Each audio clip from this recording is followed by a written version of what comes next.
Binigyang din ni Senate Impeachment Court spokesperson na Attorney Reggie Tonggol na legally acceptable naman ang ginawang pakikinig ng paglilitis na Senator Robin Padilla, Senator Christopher Bongo at maging ni Senator Mark Villar sa Senate lunch. Ayon kay Tonggol, kung maaalala raw ay makikita sa Rules on Impeachment na maring magamit sa paglilitis ang rules sa Senado kung kaya't po pwede rin gawin ang constructive o continuing quorum.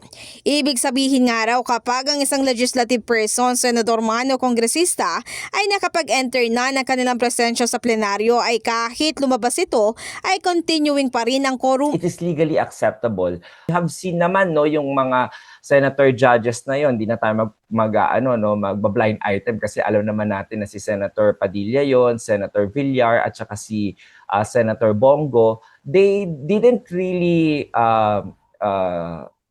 take a break from their duty as a senator judge. In fact, suot pa nga nila yung mga robes nila. So that only means that while still on a short break, they are still performing as a senator judge at nakanood naman sila. Nakita naman, may TV doon, nandoon pa yung photo ni Attorney Ligutan. So they are still monitoring it. And that is allowed in parliamentary practice, customs, and rules. Maalala, nagpost nitong Lunes si Padilla ng kanilang larawang 3 sa Senate lunch kung saan nilagyan niya ito ng caption na dito lang kami ng birthday boy na si Senator Mark Villar kasama ang bisyo ay magserbisyo na si Senator Bongo sa Senate lunch nakikinig sa trial.